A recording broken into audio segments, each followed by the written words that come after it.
Ernie. You can tell by the accent that he's not Australian.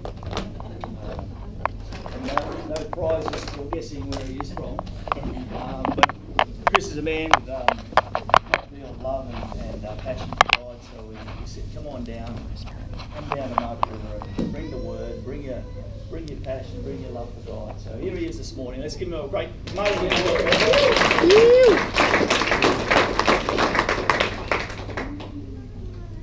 Just before I start, I just want to pray. Just give us thanks to God. Father, I just thank you for this the opportunity to share your love and all that you've done in my life.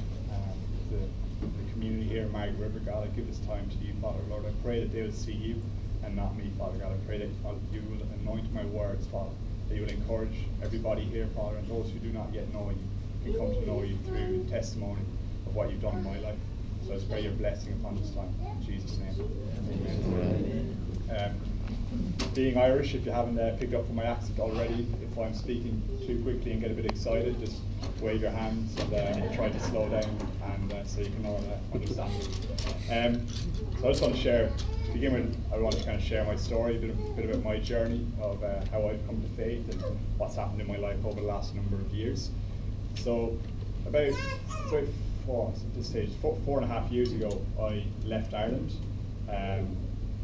Essentially to go on what I titled it at the time. I used to write a blog pretty regularly called An Irishman's Voyage of Discovery, because I'd gotten a bit disillusioned with life in Ireland and wanted to explore life and essentially find myself. I kind of, my background is I grew up in Ireland. I grew up with an English Protestant mum who was essentially atheist and a Catholic father. Went to a Benedictine monk run boarding school in Ireland for 6 years.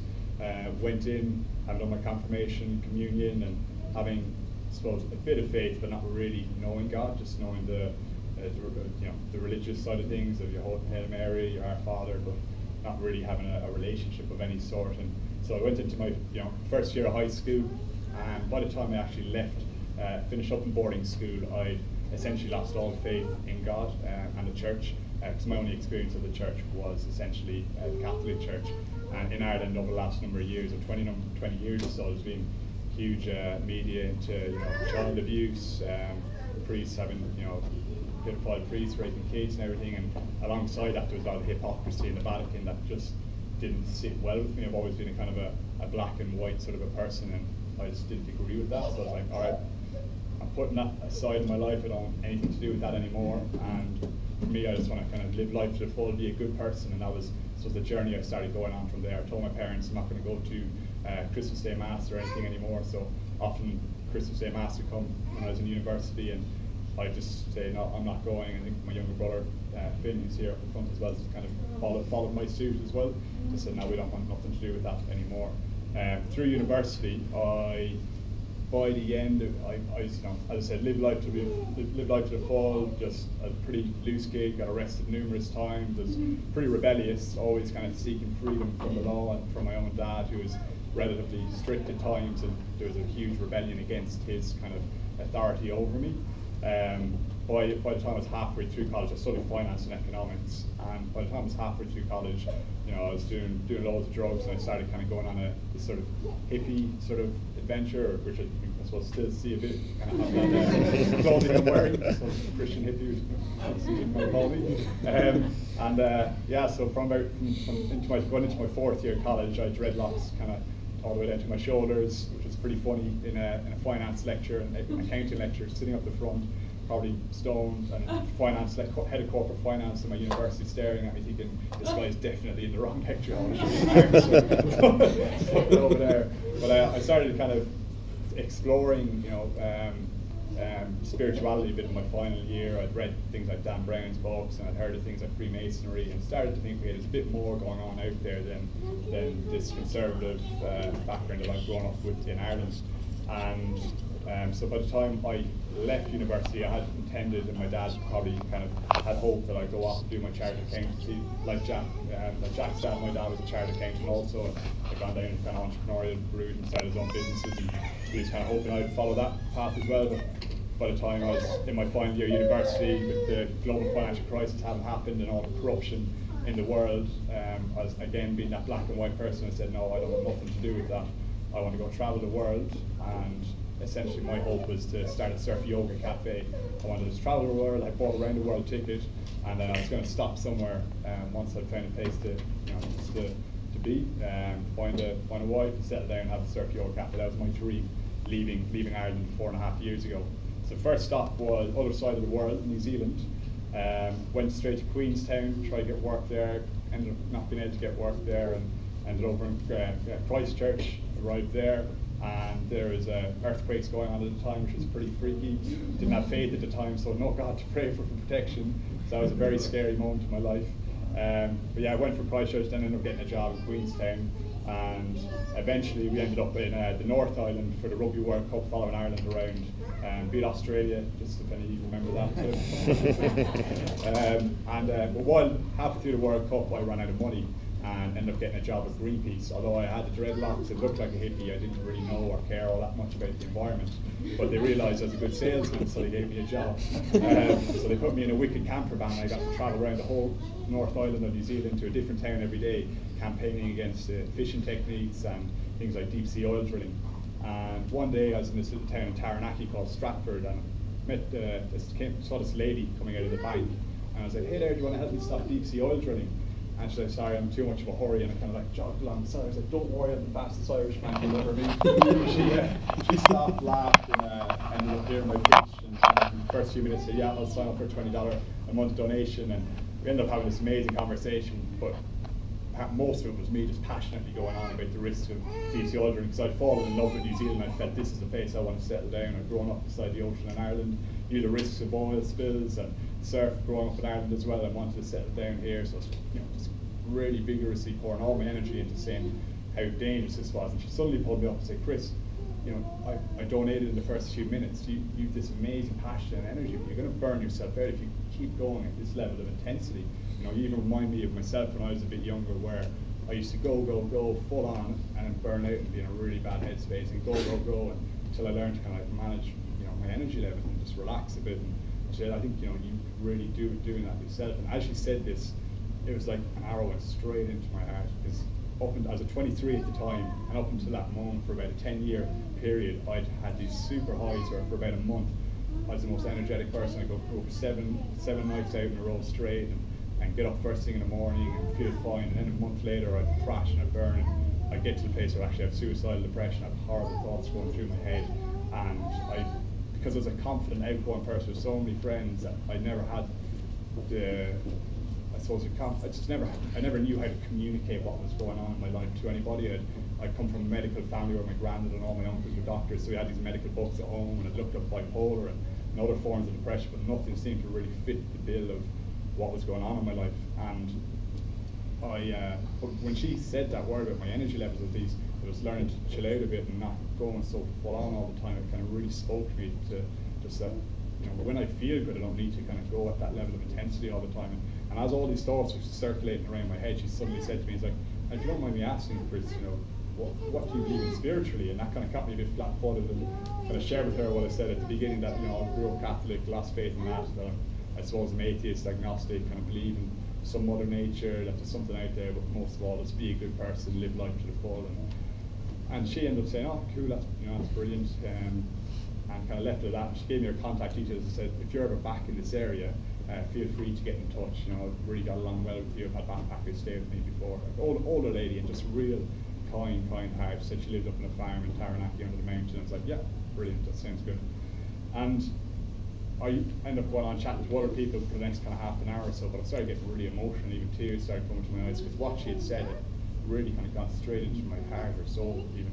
And I pulled up my friend who I was working with, a guy called Shy, aside, and told him what had happened, and said, that's probably a good idea that we finish early. And so we finished early that day and went on to the next town, and as we were driving in the wicked camper van, I shared with him what had happened and about my life experiences, and off the back of that he then kind of opened up a bit as well, and turned out he was a real spiritual person, kind of into his new age, and had some crazy experiences growing up, and had grown up in a family of new age healers. And I'd grown up in a conservative family in Ireland. I'd never come across this sort of an individual. I heard stories like this and was very open. I was starting to, with what had happened in that moment with that lady, I was like, I want to kind of know more about spirituality and what's out there.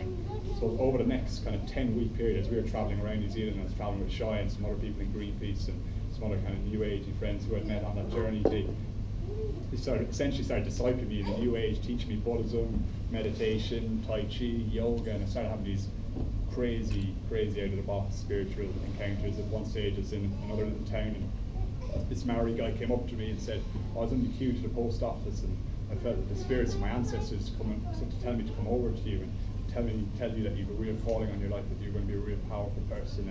And other stuff that happened where I met a Reiki instructor, and he'd spoken about how we reincarnated from like 100 years ago in Ireland, and through meditation and being taught like just the power of manifestation and all this stuff that I'd never experienced in my life before, that I was grabbing a hold of it, and all this kind of power, and felt I was being enlightened to a whole new way of life. As this was happening, I was kind of sharing with this lady Jeannie by email. We communicated every couple of weeks, and she was encouraging me on the journey. But as I started sharing her some of these more powerful or weirder experiences with her, she said to me, Chris, it's, I encourage you on the journey you're on, but just be careful. There's doors you're opening that you don't know, but there's an element of darkness behind it, and you don't know really what you're getting into. And there's times she actually said that, I really felt something in my gut, kind of always been a person to kind of follow my intuition, felt probably a good idea to meet up with this lady again, considering this journey began with her.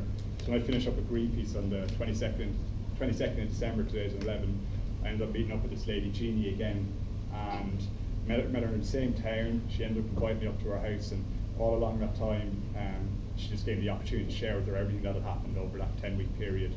And when we were up at her house, I was continuing to share. She said, I really want to show you a beautiful local tourist attraction in a national park under the mountain. So brought me up to this place called Taranaki National Park, and as we got out of the car, went down this massive set of steps and opened up to a beautiful waterfall called Dawson Falls.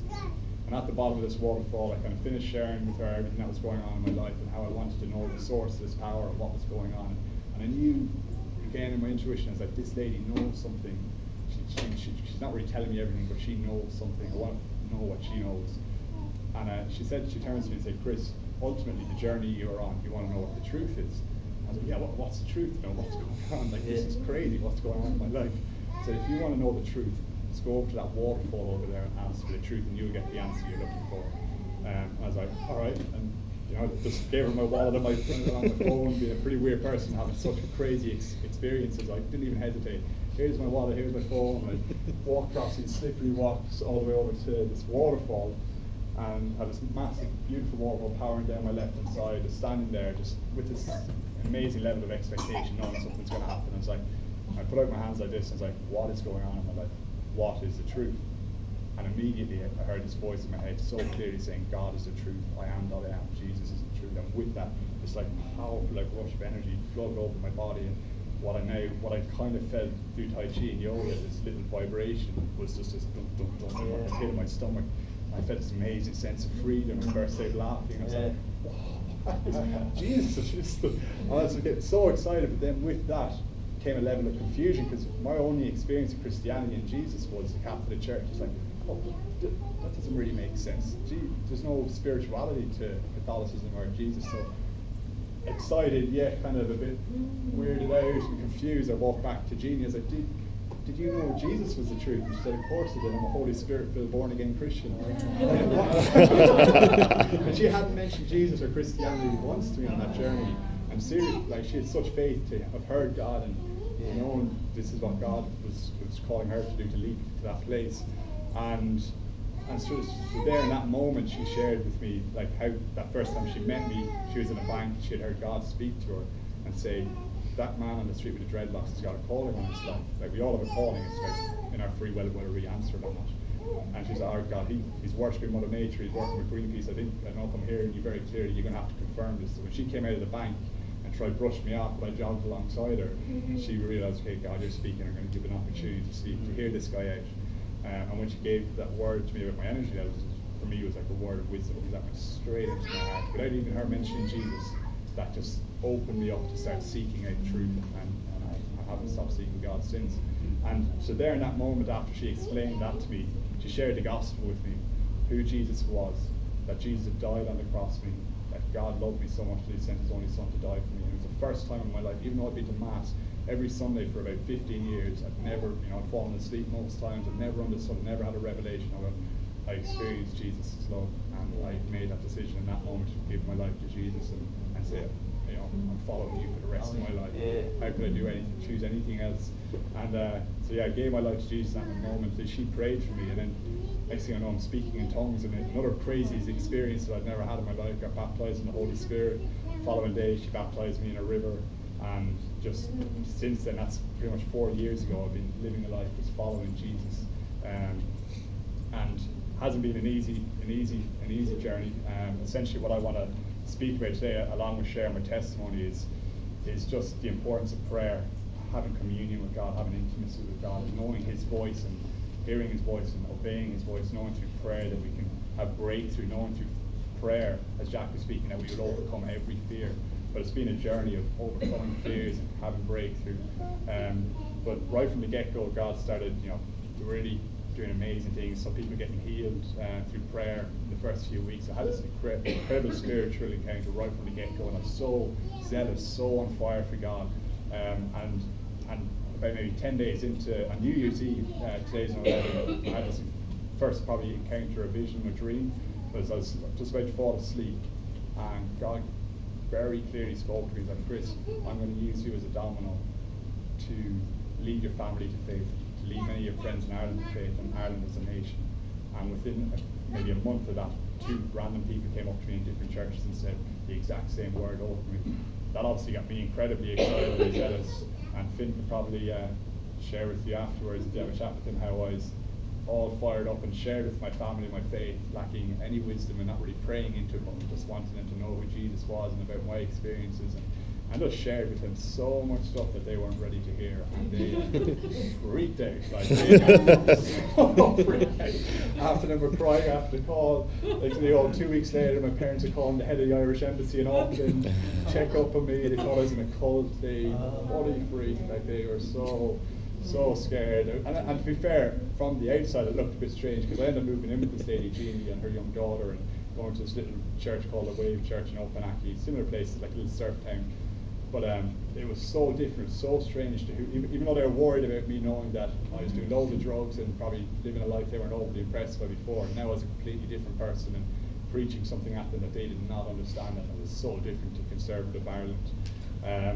So they really freaked out. Like, regularly every few days I'd be talking to my mum and dad, and they'd be crying down the phone, begging me to come back to Ireland and get a flight back.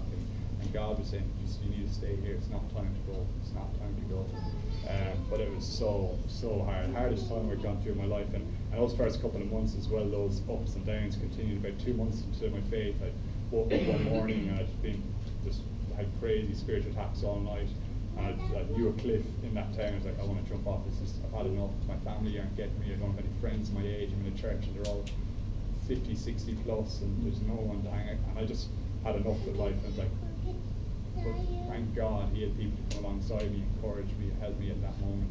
And that was probably the last time I had a real low. From that moment, those ups and downs have mellowed out to where now, through my relationship with God, He's healed me completely of depression, suicidal thoughts, into a place where the joy of the Lord is my strength, and He continues to faithfully minister to me each day and overcome every fear. While I was in New Zealand, God spoke to me very clearly about going to Waiwan in Perth to do a DTS. This was a place that He was calling me to. So I went home for about a month to try and encourage my family that I wasn't in the cult before I moved over to Perth. Finn would probably tell you again, I was a bit too full on at the time, was throwing glory bombs and jumping on my brothers, telling them Jesus loved them most of all. I'm a horny person, the two boys, two brothers, and before I was allowed released to go back to Australia, my parents had me go to see a psychologist, just to make sure I was sane and I wasn't panicking. But thankfully, I didn't really want to go, but felt to honour them that they could release me, and obviously God brought me through that situation perfectly sane, perfectly fine. So I moved back to Perth with knowing that God was calling me to Waiwan. And one of the things I suppose, the power of prayer, just one particular principle is like prayer brings breakthrough. First in prayer and that intimacy and communion with God, we hear from Him and we have to obey, follow. First we hear from Him, then we must obey Him.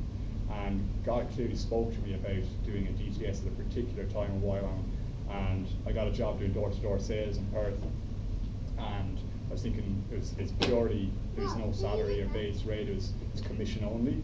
It was a great training for evangelism, got to share the gospel and pray for people, and many opportunities. But 2 weeks before I was to start my DTS, I was about $7,000 or $8,000 short with debt I had to pay in Ireland on my parents. I was going to pay this debt from travelling and also have the money to actually do my DTS, and really started really kind of getting nervous. And thankfully God had given me this one particular scripture to really help in these situations. It's from Philippians 4:6. It says, "Do not be anxious about anything, but in every situation by prayer and petition with thanksgiving present your requests to God." And a lot of prayer and a lot of intercession, a lot of time crying on my knees saying, how is this going to work out if I have no money? So much so to the last day, I actually couldn't work on my last day because I was such a nervous, or my second last day, the Thursday before I was meant to start YWAM on the Saturday, I couldn't even go to work. I was so nervous, and I started to get almost a bit depressed. I had huge anxiety because I had so much money to get before getting to this DTS. And that morning, I'd been starting to get mentored by this amazing man in Riverview, and I started writing a text to him, and I hadn't actually meant to write the text, but it accidentally sent, explained the situation to him. He called me a moment later, and I was like, oh, how do you know to call me? He's like, oh, I just received that text. I'm in a men's breakfast group here, a few businessmen I meet with every couple of weeks in Riverview, and look, Chris, I've shared your testimony with them. I know and they know that you are called to do this DTS, and I'm going to get behind you with $1,500. You get up off your ass and you go to work, and be faithful and honour your last day or two. And he said, look, there's a few of the men here who are going to get some money behind you as well. God also put upon me to get in contact with this couple I'd met in Dongra once in my life in a little church about a month earlier. They'd emailed me, said, oh, we'd love to support you at YWAM, and I never, because I think I'd suffered so much anxiety and nerves leading up to that, I never actually got back in contact with them. So I called them out of the blue after I had that call with my friend Tony from Riverview, and said, look, this is my story. They didn't even know my testimony. Shared my story with them and said, look, I know I'm meant to go to YWAM, and I just feel, obviously you've been in contact with me, feel to call you back. Apologies for not calling you back earlier.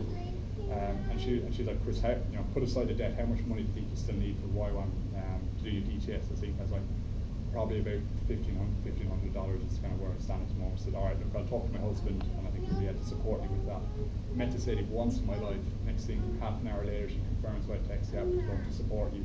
We'll send that money to YWAM Perth over the weekend. By that following Monday, $6,000 had come through in the space of 4 days. Just an amazing breakthrough, and just such faith from God. And that really, for me, it was people, even some people in my church and friends who I work with, like, oh, isn't there another DTS in 3 months? I said, no, God's called me to this one. I want to obey God. I've seen it come through, and nowhere near as big an amount as that previously, but knew to trust Him, as difficult as it was, and through continuing to prayer, and through prayer helping me overcome anxiety and horrible thoughts.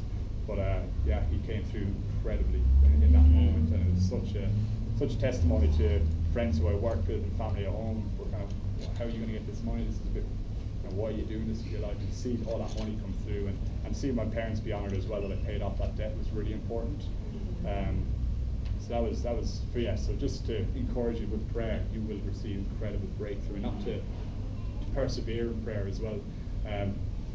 Through those experiences with my family early on, really kind of, I suppose, their criticism and their not understanding, and obviously me not probably sharing in the wisest way, I felt really important just to grow in that level of wisdom and grow in that intimacy and prayer with God, to know how to share and share at the right time. So a scripture I came across at that particular time in my life has really stood out to me, so I ended up getting put on my arm, which is Romans 12:11-12 says, do not lag in zeal, be ardent in spirit, serve the Lord, rejoice in hope, be patient in suffering, and persevere in prayer.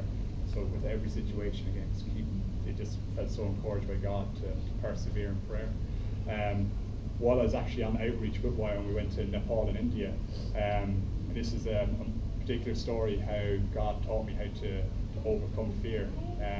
If you look at many times, one of the things God speaks most about in the Bible is obviously love.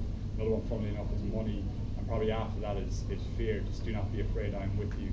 With Joshua, when he first went into the promised land, God continue to be strong and courageous, do not be afraid. And they said that to him about 3 times right at the beginning before he went in. And I had a real kind of almost Joshua moment when I was in the jungle in the Himalayas a few years ago. We were trekking to these remote villages in the Himalayas at about 10,000 feet altitude, and there's 3 groups of us, and I was in the second group. And as we were trekking along this ridge, I knew we were going to be going down this next pathway into the jungle to make night at this particular village.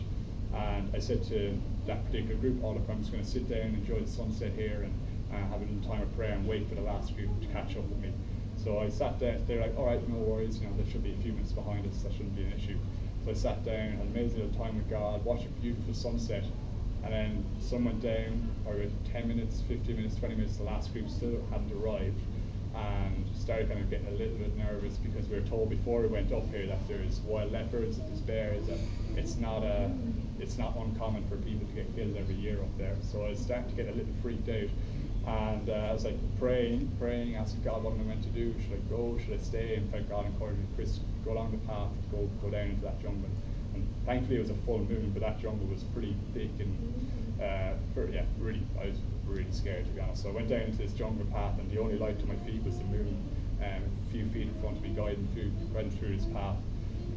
And walked through for about 5-10 minutes by myself, and I was getting to the stage where I was all just praying out loud, speaking in tongues, and literally shaking in fear. And I felt, God, I just had to. I kind of path opened up a bit, and I hit my knees, and I'm like, "God, help me! Like, where am I going? What am I doing?" I didn't even know where this village was. Couldn't see a light to where I was going. And immediately I heard God say, "Be still and know that I am God. Do not be afraid." And immediately this peace just fell upon me.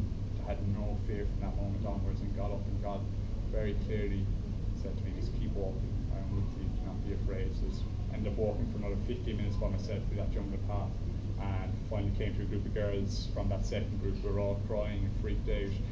So I was by myself through my little time with God, and came to a God was able to encourage them, and together we walked that final bit of the journey and got to the village about 15 minutes later.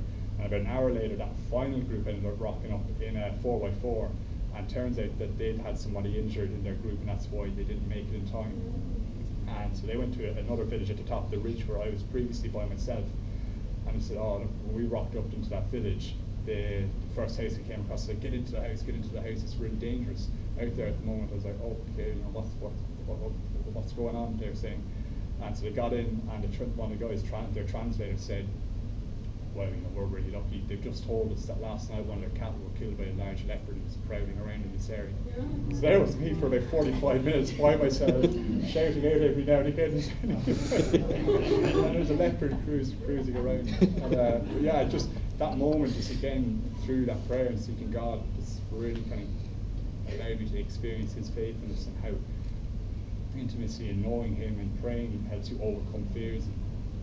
Another experience only about a month or two ago, similar moment out in the nature. Myself, my friend Pav, and another guy were up surfing in Lancelin, and we paddled out over this reef. Took us about 20 minutes to get out, and we'd be talking about sharks and stuff before we went out. There was a bit of a funny smell in the air. Is there a dead seal around? What's going on? And anyway, it took us ages to get out the back. We'd just get out the back of the reef, and we're all just so stoked, so excited because the waves are just pumping out the back of this place called Eddie Island, if any of you know it. And anyway, I'm sitting here, and I'm looking at my friend Pav and Will, only maybe 4 meters in front of me, chatting. Now we're all excited. Next thing, the two boys just freaked out.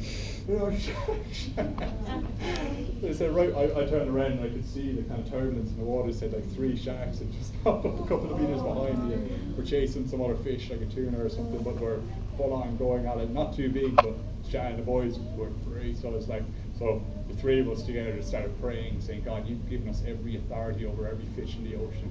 Thank you, God, for your warring guardian angels, that you're around us, that you have delivered us of all fear." We prayed, speaking in tongues. I was praying for a couple of minutes, and we calmed down and we looked at each other and we're like, "The waves are pumping. How do you feel?"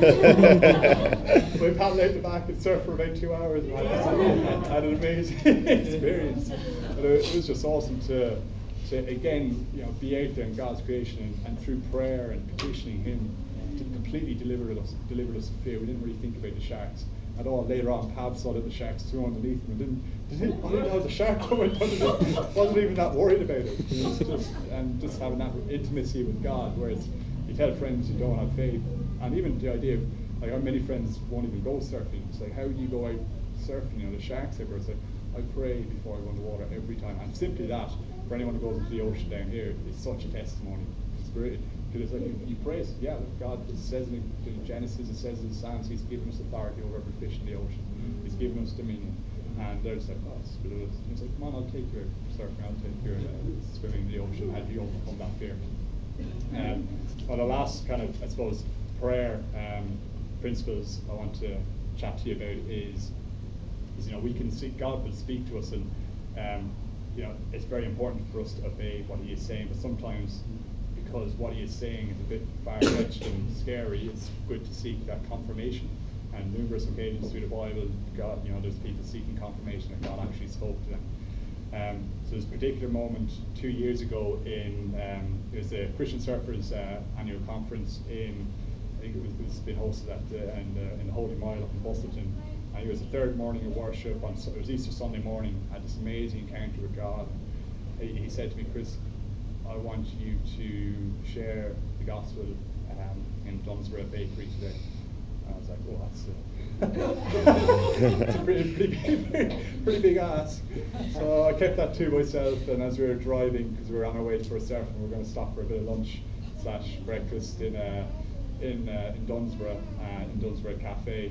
And as we were going there, I told the lads, look, I think I've heard God speak about sharing the gospel briefly in Dunsborough Cafe. But look, I've said God's going to have to confirm this. He's going to have to give us a parking space right in front of Dunsborough Cafe. Easter Sunday, the town is absolutely packed, traffic going in there. I was thinking, there's no way there's going to be a parking space right in front of Dunsborough Cafe. And so as we're driving, you know, loads of traffic in town, I was seeing a place to see, and I was just thinking not even a place close to the bakery, let alone right in front of it. So we did the loop, we went around one of the roundabouts, and just driving right in front of the bakery, and as I'm about to pass it, the car pulls out right in front of the bakery.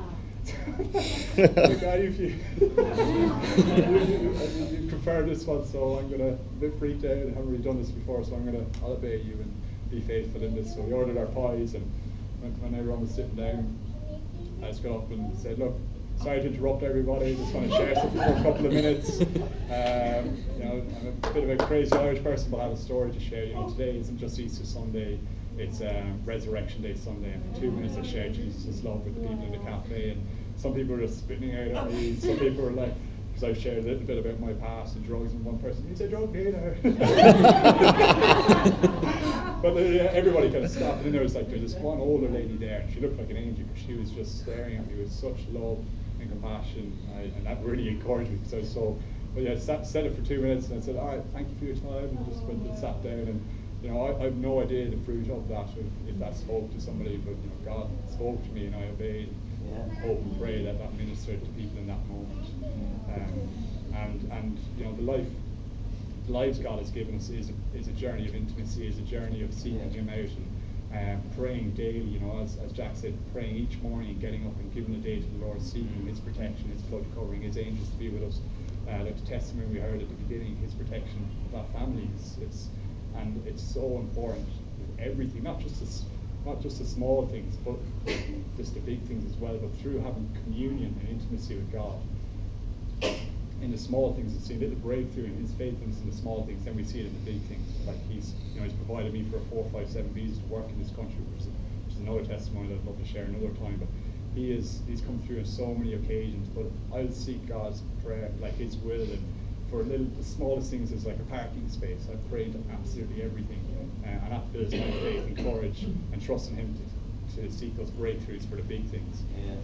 So I just really want to encourage you to keep praying for this town. You know, there's a few things God's put on my heart to pray for. I pray for my family. Like, I'm the only person of faith in my family, and consistently praying, persevering in prayer. Pray for them every week and hoping they'd encounter and know God's love and know His healing over their lives and His purposes for their lives. And there's other things I'm constantly praying for. And you know, this town, Margaret River, and I think Augusta, and this whole area of the southwest is a place I pray for, and often come down on little retreats of solitude for the last couple of years, because I believe God's going to do something awesome down here. And really want to honour all of you, Jack and Ray, for your faithfulness and your servanthood of down in this town. I know it's a difficult place, it's a pretty spiritual, new agey place at times, and you have been incredibly faithful in serving God, our Father, in this place, and His kingdom is coming.